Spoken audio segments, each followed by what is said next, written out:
부쌤의 거꾸로 한국사 시즌2 그 27번째 시간입니다.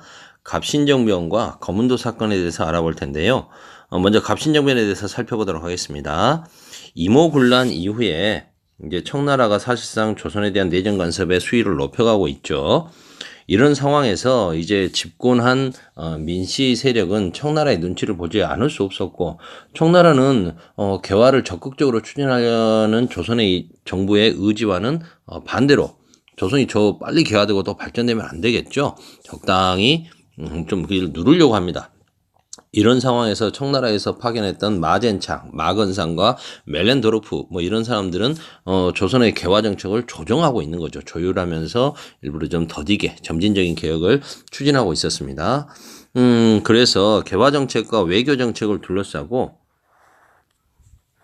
개화파 내에서 입장 차이가 발생하는데요. 주로 민씨 세력들을 중심으로 했던 온건 개화파와 그 다음에 좀 급진적인 개화파로 갈라지게 됩니다. 온건 개화파의 중심 세력은 김홍집, 김윤식, 어윤준과 같은 사람이고요.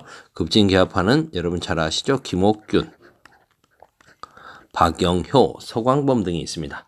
온건 개화파는 서양 중국의 그 청나라의 중체 서용론하고 비슷한데요.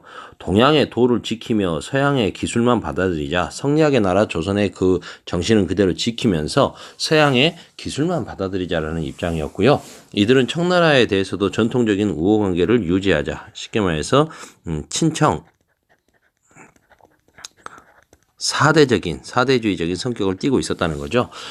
반면 급진 개화파는 서양의 기술뿐만 아니라 근대적인 사상과 제도까지 수용하자라는 입장입니다. 쉽게 말해서 문명 개화론적인 입장이죠. 당연히 이쪽은 일본의 메이지 유신을 모델로 삼고 있고, 이쪽은 청나라의 양무운동을 롤모델로 삼고 있습니다. 급진 개화파는 청나라의 내정 간섭을 극복하고 자주 독립을 이룩하자는 입장입니다. 청나라의 간섭에서 벗어나고 일본의 지원을 받아가지고 너 빨리 개화하자, 뭐 이런 입장이죠. 그래서 이들은 스스로를 독립당이라고 좀 불렀고요. 이쪽은 온건 개화파에 대해서는 너희들은 사대주의자들이다, 사대당이라고 불렀습니다. 급진 개화파가 방문국을 설치하고 한성순보 와 같은 최초의 신문을 만들어내고 신식 경찰제도를 도입하고 근대식 우편제도를 마련하는 등 적극적인 개화 정책을 추진하고 싶었습니다. 그런데 청나라는 내정 간섭이 심해지고 청나라의 좀 방해로 개화가 지연되고 있었던 거죠. 결국 개화를 하려면 돈이 필요한데 개혁에 필요한 돈이 부족하네요. 이 돈을 민씨 세력과 온건 개화파는 그 독일인 고문 멜렌도르프의 의견을 받아들여서 당 5전을 발행하자. 화폐가 상평통보의 5배에 해당되는 값어치가 있는 당 5전을 발행하자는 입장. 그런데 이런 건 예전에 여러분들 당백전 기억나시죠? 안 좋은 화폐, 값어치가 그렇게 되지 않는데 이런 화폐 만들어서 오히려 시장이 혼란스러워지고 물가가 뛰었던 경험 기억나시지 않습니까? 흥선대원 그때. 그래서 당호전 발행보다는 급진 개화파는 일본은 좋은 나라니까 일본에 가서 돈을 빌려보겠다. 그래서 김옥균이 일본에 갔습니다. 그런데 일본이 돈을 호락호락 빌려주지 않죠. 차관 확보에 실패합니다. 급진 개화파는 정치적으로 많이 위축됐죠. 이런 상태에서 청푸전쟁, 베트남의 지배권을 둘러싸고 청나라와 프랑스 사이에서 전쟁이 일어납니다. 청나라는 양무운동으로 좀 신식 군대를 가지고 있고 조선의 이모군란을 진압하면서 자신도 있었기 때문에 자기들이 직접 개입해서 베트남도 자신들의 종주권을 확보하면서 좀 자신들도 제국주의 열망으로 거듭나고 싶어 했습니다. 그런데 처음에는 좀 유리하게 청나라가 좀 잘 싸우기도 했습니다만 점차 밀리기 시작하고 이러게 되자 청나라는 급해지니까 조선에 있던 주둔하고 있던 3,000명의 청나라 군대 중에서 일부라고 했습니다만 절반을 베트남으로 보내게 됩니다. 우리나라 땅에 조선 땅에 주둔하고 있던 청나라 군대가 절반으로 줄었다. 그리고 이모군란 이후에 일본 공사관을 지키기 위해서 120에서 150명 정도의 일본군이 들어와 있다. 그리고 개화파들이 나름 기른 우리나라 안에서의 군사 세력이 있겠다? 좋다. 그렇다면 이거 가지고 한번 해보자 라는 생각을 하게 되는 거죠. 처음에는 미국에게 좀 지원을 요청을 했다고 하는데 미국이 거절하자 이제 일본에게 지원을 부탁하게 됩니다. 결국 이들은 우정총국, 요즘으로 따지면 뭐 중앙우체국이 되겠죠. 우정총국 개국 축하연 때 급진 개화파가 정변을 일으킵니다. 그리고 거기에 이제 축하 파티니까 여기에 왔던 민씨 정권의 고관들을 살해하고 그리고 개화당 정부를 수립하죠. 왕과 왕비는 궁궐 안에 있었는데 갑자기 뻥 터지는 소리와 함께 뭐 좀 시끌시끌해지는데 그때 이제 개화파들이 들어와 가지고 지금 쿠데타가 일어났고 자신들은 임금님을 지켜주기 위해서 왔습니다 라고 하면서 경우궁이라고 하는 작은 궁궐, 말이 궁궐이지 뭐 작은 집이죠. 이쪽으로 임금님과 고종과 민비를 피신시키고 거기를 이제 일본 군대와 자신들을 따르는 개화파의 군대가 지키게 하고 그쪽은 문이 하나밖에 없으니까 청나라를 막을 수 있을 거라고 생각했던 거죠. 그러면서 청나라가 개입하지 않을 거라고 생각했고 거기서 이제 신속하게 개혁정강 발표하고 정권을 잡으면 된다라고 생각했던 겁니다. 하지만 민비가 며칠이 지나도록 사건이 좀 이상하다라고 느낀 거죠. 그래서 결국 박학과 연결해서 자신들이 감금되어 있음을 알게 됐던 겁니다. 그렇게 해서 이제 청나라 군대가 들어와 가지고 진압을 하게 되는 거죠. 개화파는 이 14개조의 혁신 정강을 발표합니다. 청나라의 4대 관계 끊어라. 뭐 지금 끌려가 있는 흥선대원군 빨리 돌아오게 해라. 이건 결국 뭡니까? 흥선대원군 세력과도 일정 정도 손을 잡으려고 했음을 좀 알 수 있는 겁니다. 내각제도를 만들자. 인민평등. 이렇게 됐으면 이제 신분제도가 없어지는 거네요. 재정 일어나. 재정 일어나라고 하는 것은 지금 나라에서 왕실에서 걷는 돈 따로 있고 호주에서 걷는 돈 따로 있고 막 이렇게 있는데 세금 제도를 한 곳에서 다 수납할 수 있는 곳을 한 곳으로 모으자라는 겁니다. 그러면 이제 그 돈 가지고 좀 효율적으로 재정을 쓸 수가 있겠죠. 그리고 이제 세금 내는 법, 토지에 부과하는 세금 제도 좀 개혁하자. 그리고 해상공국, 이게 좀 특이하죠. 해상공국이라고 하는 것은 그 보부상들을 관리하는 기구입니다. 보부상이 관허상인이라는 건 아시죠? 이쪽에서 이제 보부상들을 관리하면서 시장에도 개입하고 그리고 이제 세력화하고 있었던 거죠. 이런 부분을 협파한다. 자유시장을 하도록 하자. 뭐 이런 의미겠습니다. 그런데 이제 위안스카이 원세기가 이끄는 청나라 군대가 예상과 달리 진압에 적극적으로 나서버립니다. 그리고 일본은 1500명의 청나라 군대가 몰려오자 제대로 저항하지 않고 후퇴하게 되는, 철수하게 되는 거죠.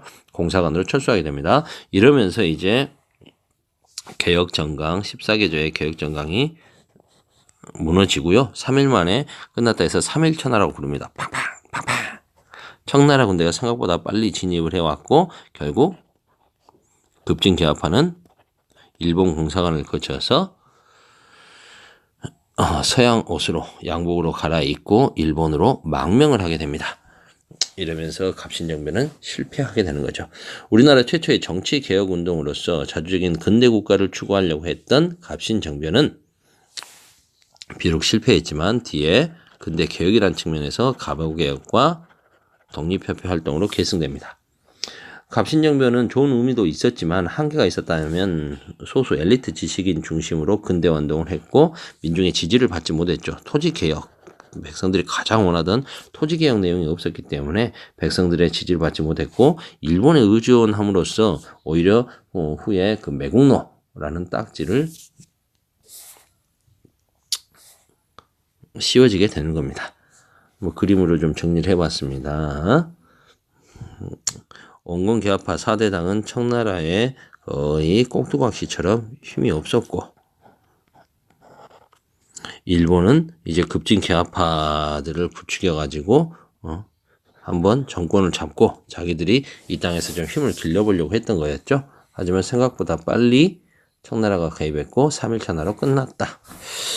거문도 사건을 좀 살펴볼 텐데요. 갑신정변 직후에 일본은 오히려 한성조약 체계를 강요합니다. 우리나라 정부에서는 어이가 없었겠죠. 자기들이 군사력 동원해서 우리 입장에서는 역적이라고 불릴 수 있는 조선정부 입장에서는 역적인 급진 개화파를 지원해놓고 이게 무슨 소리냐라고 이야기하는데 오히려 일본에 탈출했던 김옥균 등을 돌려보내라. 매국노 등을 돌려보내라 라고 이렇게 조선정부가 요구하자 일본은 군대를 동원해서 제물포 앞에 배를 띄우고 거의 깡패 짓거린 거죠. 우리 공사관 불탔으니까 돈 내놔 뭐 이런 거 아니겠습니까? 그리고 일본과 청은 텐진이라는 곳에서 천진이죠. 텐진 조약을 체결합니다. 조선에서 우리 둘 다 군대 빼자. 그리고 파병시는 상호 통보하자. 청나라가 이거 조건을 들어준 이유가 뭘까요? 너하고 양무운동과 메이주신의 경쟁에서 우리가 이겼어. 양무운동이 이긴 거야. 너희 군대 그거 가지고 조선에서 우리랑 비록 소규모지만 붙어봤는데 졌잖아. 잽도 안 되는 게. 그리고 조선은 이미 우리가 확실히 2번이나 이보굴랑 갑신정변 2번이나 밟아줬기 때문에 확실히 우리 보호국이야. 청나라는 좀 자신감이 있었겠죠.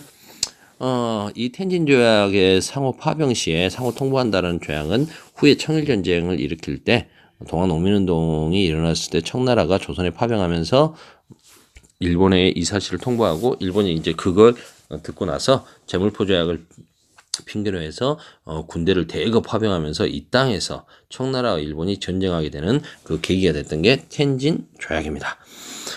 거문도 사건은 뭐냐?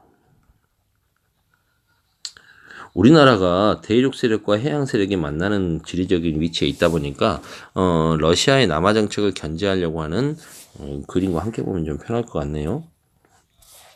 러시아의 남하 정책을 전 세계적으로 걱정하고 있었던 영국이 이들을 견제하기 위해서 러시아의 남하 정책을 견제하기 위해서 우리 땅 거문도를 불법적으로 점령한 사건이 바로 거문도 사건입니다. 다시 본문 위로 올라가 볼까요? 청나라의 내정 간섭이 굉장히 심해지자 조선 정부는 뭐 무조건 뭐 청나라에 질질 끌려다니지 않습니다. 힘이 센 러시아와 통상 조약을 체결하죠.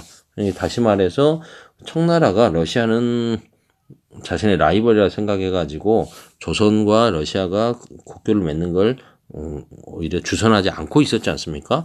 근데 조선이 적극적으로 자주적으로 러시아와 통상조약을 체결합니다. 이건 청나라를 견제하기 위한 거죠. 그리고 조로 비밀 협약을 맺어가지고 청나라를 더욱 견제하게 됩니다. 이러한 소문이 이제 영국의 레이더망에 걸리게 되고 영국은 러시아가 조선으로 남하에서 부동항을 얻고 조선에 대한 영향력을 확대한다고 우려를 하는 거죠.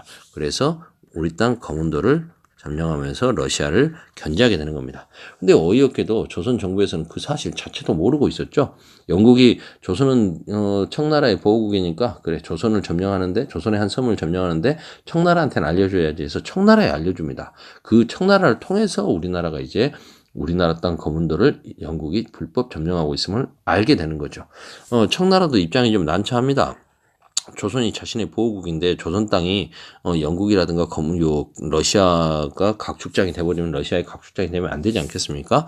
그래서 청나라가 중재를 적극적으로 하죠. 그래서 러시아가 조선을 먹지 않겠다는 약속을 함으로써 이제 물러나게 되는 거죠. 3년 만에 물러나게 됩니다. 그 결과 청나라의 내정 간섭은 더욱더 강화되고 주변에 있는 열강들도 조선은 청나라 식민지 뭐 보호국 맞구나 라고 하게 생각하게 되는 거죠.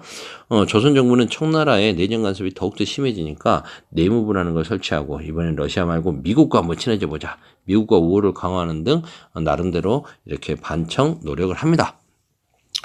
청나라의 압력이 심해지고 우리는 관리나 재정이 부족했기 때문에 이러한 고정의 노력은 좀 그 힘을 좀 잃게 되죠. 이런 상황에서 우리나라하고 아무런 외교관계 뭐라고 해야 됩니까?